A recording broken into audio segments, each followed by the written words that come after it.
예, 11시 18분 지나고 있습니다. 시장의 분위기가 또 많이 좋아졌는데요. 좋아도 고민, 떨어져도 고민, 항상 고민이 있습니다. 오늘 전략 터닝포인트에서 함께 세우시죠. 오늘 함께 해주실 두 분입니다. 주식명가 MTNW 박영호 어드바이저 오셨고요. 유진투자증권 서울 WM센터 권택중 대리 함께 하겠습니다. 어서 오십시오. 네, 안녕하세요. 두 분과 함께 오장 터닝포인트 잡으면서 전략 세우도록 할게요. 첫 번째 내용 보여주십시오. 되살아나는 금리 인하 기대감, 5월 시장 불타오른다. 이거 맞죠? 왜냐하면 지난주만 하더라도 금리 인상 얘기 있었죠. 그죠? 5월에 8월아. 이럴 수 있는 거예요. 며칠 만에. 그런 겁니다. 시장은 투자 심리라고 하는 게 그렇죠. 이렇게 확확 바뀌는 게 심리이기 때문인데요. 예. 박영호 어드바이저님, 그러면, 기존의 5월 뷰가, 긍정적 매수 관점이셨었던가? 네, 지금 매수할 때입니까? 네. 제가 5월에는 조금 이제 관망하자라고 이제 4월 말부터 이제 말씀을 드렸었는데 단기적으로 좀 조정을 받았습니다. 4월 중에는 좀 아직은 아니다 그런데 조정을 받았고요. 이제부터는 뭐 시간 싸움이지만은 추가적으로 하락하는 것보다 반등할 기회가 있다. 다만 이 반등이 추세 반등이냐라는 점에서는 좀 의문점을 가질 수밖에 없다. 단기적으로 기술적 반등이 나올 구간이기 때문에 집중적으로 매수하는 것보다는 섹터별 전략이 필요하다라는 말씀을 드렸는데 지금도 그 전략은 유효하다라는 말씀을 드리고 싶습니다.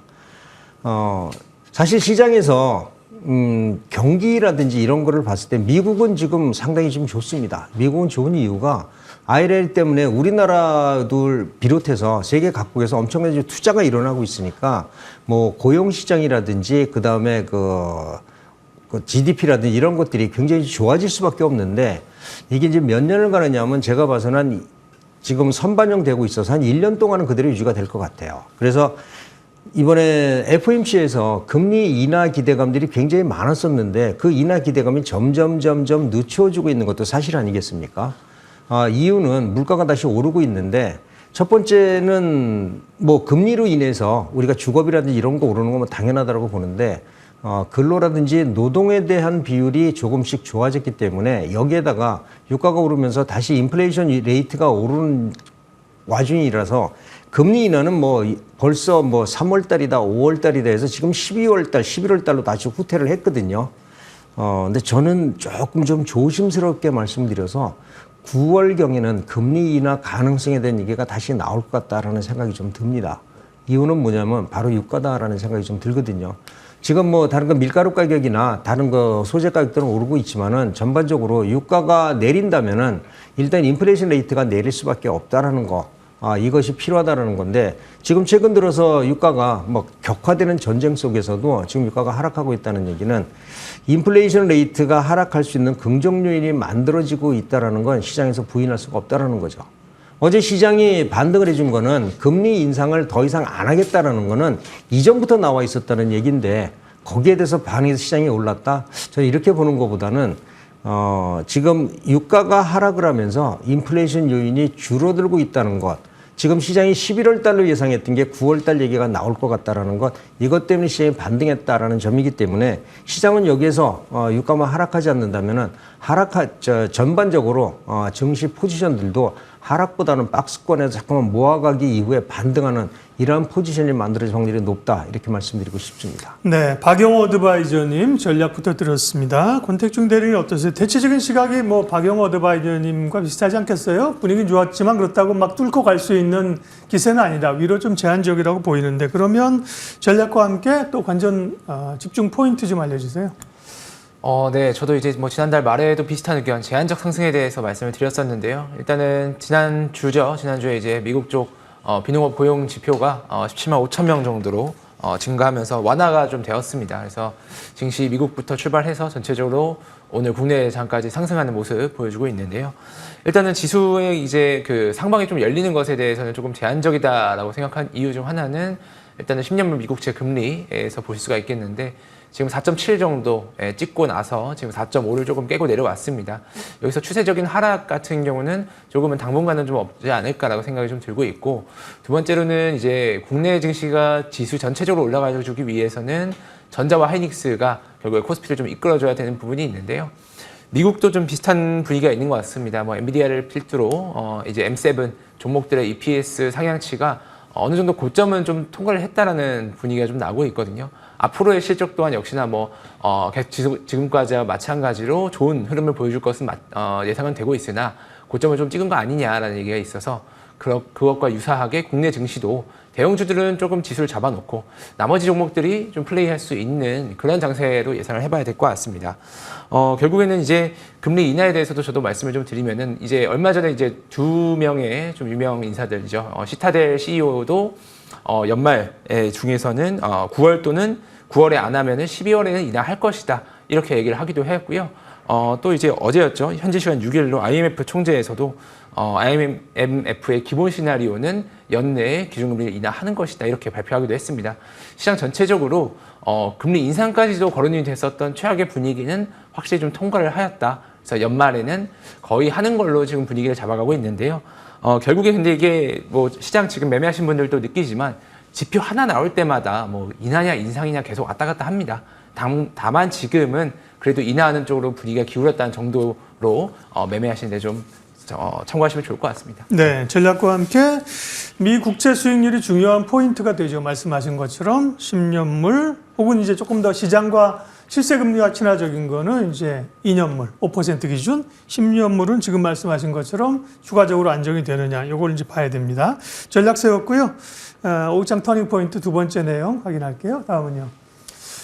AI, 반도체, HBM 뭐 이런 것들이 계속 시장에 뭐 저희가 매일 이 주제는 매일 하고 있지만 매일 똑같이 말씀드리는 게 가지고 가야 될 섹터라고 말씀을 드렸고요. 특별히 또 이제 HBM의 성장률이 높고 10만 전자가 빠르겠느냐, 하이닉스 20만 원이 빠르겠느냐. 네, 박영 어드바이저님. 하이닉스 20만 원이 빠를까요? 삼성전자 10만 원이 빠를까요? 이렇게 질문 드리면 알아서 반도체 전략을 주시겠죠. 예전에는 하이닉스가 좀 빠를 거다라는 말씀을 좀 드렸었는데, 그 상대적으로 하이닉스가 좀 강했었으니까는요. 그렇죠. 예. 근데 지금은 단기적으로 봐서는 삼성이 좀 빠를 수도 있다. 이유는 이겁니다. SK 하이닉스가 시장에 그 관심을 받으면서 주가가 상승을 했었던 거는 HBM이라는 소지였었고요. 이 HBM에서 소외됐던 삼성이었었기 때문에 상대적으로 영업이익률이나 이런 것들이 하이닉스에 비해서 좀 뒤떨어졌던 것도 사실이거든요. 근데 하이닉스보다도 막강한 자금력과 그다음에 기술력을 가지고 반격을 시도하고 있는 게 삼성전자다라는 말씀을 드리고 싶습니다. 삼성전자는 지금 이제 고민에 빠져 있습니다. 지금 상황으로 HBM을 만들어 가지고서는 수요를 공급할 수도 없을 뿐더러 우리가 얘기하는 수율이라고 합니다. 수율이 굉장히 낮아지기 때문에 이거를 과연 영업이익률을 올릴 수 있는 계기가 마련이 되려면은 생산량을 증가시키고 수율을 높이는 방법을 필요한데 그거를 삼성전자는 지금 차근차근 준비를 해가고 있다라는 얘기를 하고 있습니다. 이전에 뭐 HBM3라든지 HBM4라든지 이러한 것들이 6월 이후에서 9월 정도에 나온다라고 하면 그때는 삼성전자하고 SK 하이닉스하고 과연 가치가 어떻게 변할지는 아직은 저도 잘 모르겠지만 예전에 HBM 때문에 많이 가격이 올랐던 회사와 HBM이 안 좋아서 가격이 떨어졌던 회사가 같은 HBM의 동률을 이룬다면은 이렇게 밸런스가 맞춰지지 않을까라고 생각을 해서 저는 삼성이 조금 더 10만 전자가 빠르지 않을까라고 네. 분석을 한번 해보겠습니다. 그리고 소재주 계속해서 말씀하셨었죠. 지금도 여전히 주목할 만합니까? 네. 그럼요. 네. 저는 소재는 네. 일단 HBM 소재는 뭐 케이스텍은 뭐 슬러리나 동진생도 슬러리 얘기하고 있고요.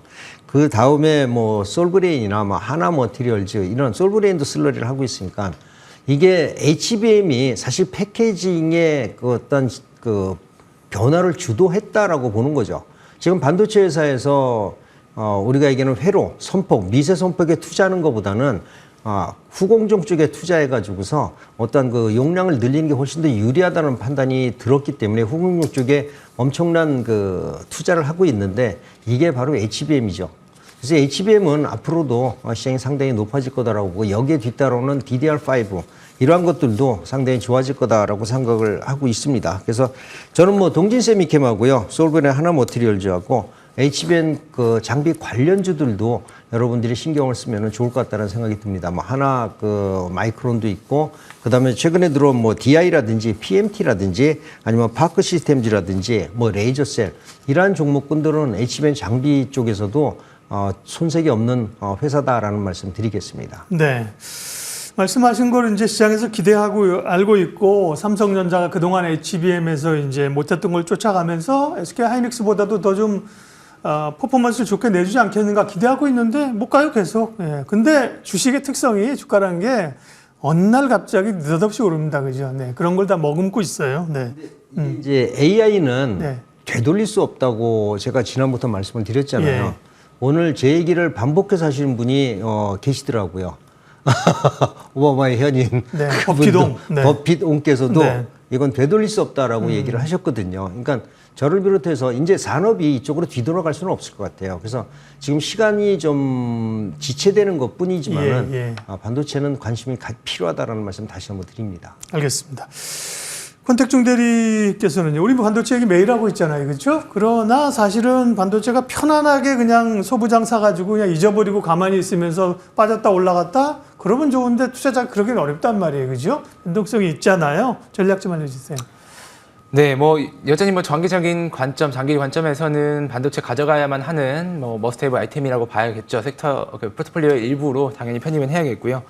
일단 지금 자리에서는 일단은 그걸 봐야 될 것 같습니다. 장비주들은 뭐 지난달에도 그런 비슷한 얘기를 드렸었는데 수율 개선을 위한 HBM과 관련된 장비주들 지금 계속적으로 좀 관심을 가져야 된다라고 봐야 될 것 같고요. 일단 뭐 하이닉스 같은 경우는 이제 내년까지는 HBM이 모두 거의 완판된 것으로 좀 얘기들이 좀 나오고 있습니다. 결국에는 지금 수요가 여전히 굉장히 강하다라고 봐야 될 것 같고요. 올해는 뭐 당연히 완판이었고 내년까지도 물량이 모두 지금 동나가고 있는 시점이기 때문에 HBM을 중심으로 한 반도체주의 상승 랠리는 여전히 아직 모멘텀은 살아있다 정도로 해석은 해야 될 것 같고요. 다만 이제 뭐 이미 앞서서 많이 올란 종목들이 많이 있죠. 이미 뭐 많이 땡겨온 종목들이 있기 때문에 그 이후에 뒷단에서 따라갈 수 있는 이제 수율 쪽에서 건드려줄 수 있는 장비주들 여전히 좀 상승 모멘텀이 있다. 그리고 미국도 마찬가지였지만 이렇게 반도체들 중심으로 반도체 종목들이 올라갈 때 이후에는 뭐 전력 인프라라든가 이런 종목들도 최근 들어서도 물론 변동성은 커졌습니다. 그러나 여전히 앞서서 상승할 수 있는 모멘텀을 가지고 있다고 보고 있기 때문에 그 밑에 단에서 밸류체인 상에서 수혜를 볼 수 있는 종목들이 하나씩 섹터별로 좀 돌아가고 있는 장세다. 이렇게라고 봐야 될 것 같고요. 결국에 그냥 일반 레거시 반도체도 지금 일부 뭐 저평가 부분에서 해소가 될 수 있는 부분들 그런 것들은 한 번씩 올라주긴 하겠지만 다 떠나서 어쨌든 중심에는 HBM은 내년까지도 완판입니다. 내년까지도 쭉 가야 된다라고 봐야 될 것 같고요. 예.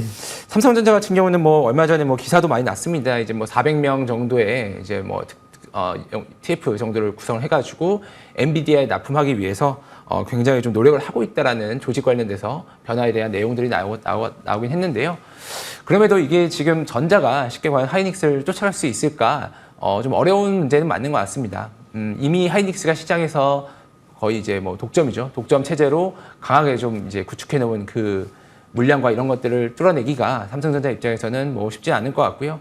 그러한 것들을 뚫어내기 위해서도 계속적으로 뭐 조직 개편이라던가 투자 이런 것들을 하고 있는 것이 아닌가 생각을 해봐야 될 것 같고 결론적으로는 지금 봐야 되는 거는 일단은 뭐 HBM 관련돼서 장비주들 같이 보시면 좋겠다 이렇게 네. 말씀드리겠습니다. 방송에 오신 분들은 어쨌든 숙명적으로 필연적으로 종목을 어떤 건지 언급해 주셔야 될 필요를 느낍니다. 그죠? 그러면 우리 권택중 반도체 계속 얘기했잖아요. 권택중 대리께서는 반도체 주 중에서는 누가 물어볼 때 대답할 수 있는 대표적인 종목들은 어떤 것들입니까? 뭐 오늘도 올랐는데 뭐 테크윈 계속 좋게 보고 있습니다. 여전히 좀 강하게 보고 있고요. 그 1분기 실적 같은 경우 봤을 때 마이크론 반, 하이닉스 반 이 정도가 나왔어요. 근데 이제 생각보다 괜찮게 나왔고요. 그다음에 이후에 지금 뭐 기대감으로 나오고 있었던 해당 장비 같은 경우는 뭐 아직 1분기에 찍힌 바는 없다고 하는데 2, 3분기 들어가면서 결국에는 이제 하이닉스 같은 경우도 12단 3분기부터 나올 거라고 예상이 되고 있는데 이쪽 향으로 해가지고 매출이 좀 더 증대될 수 있는 업사이드가 여전히 좀 남아있다 이렇게 좀 봐야 될 것 같습니다.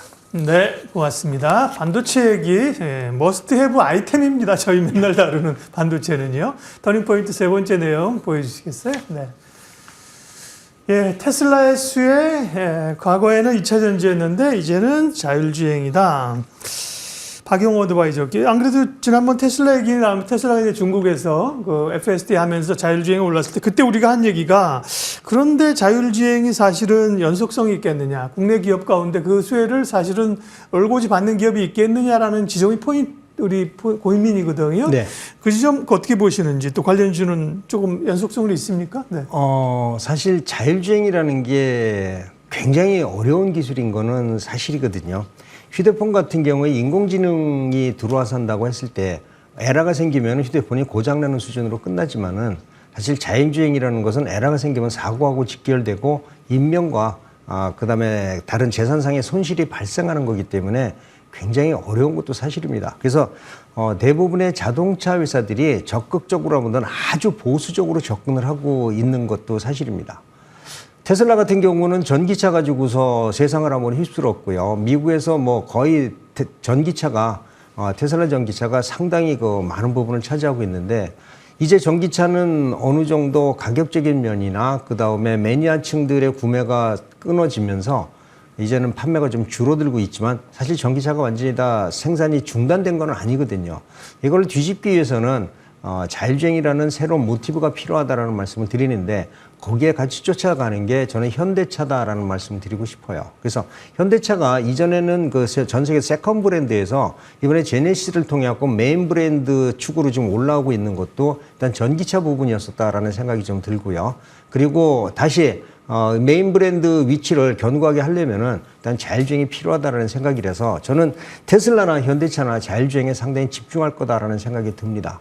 다만 좀 아쉬운 거는 자율주행은 상당히 중요한 문제이기 때문에 일부 프로그램이나 이런 쪽은 국내 업체들이 많지 않을 거다라는 생각이 좀 들고요. 하지만 거기에 관련된 소재나 이런 부품이나 이러한 것들은 국내에서도 충분히 공급이 가능한 회사가 있기 때문에 저는 자율주행 섹터에서는 일부 소재나 부품 쪽으로 한번 우리가 신경을 쓰자라는 생각이 좀 듭니다. 그래서 뭐 이동안에 많이 올랐던 것들도 있죠. 뭐 자율주행에 하면 이 종목이다, 소프트웨어는 여기다라고 하지만 실질적으로 대기업들이 계약을 체결하고 하는 것들은 주로 해외 기업들이다라는 점을 참고를 한번 했으면 좋겠다라는 생각이 듭니다. 네.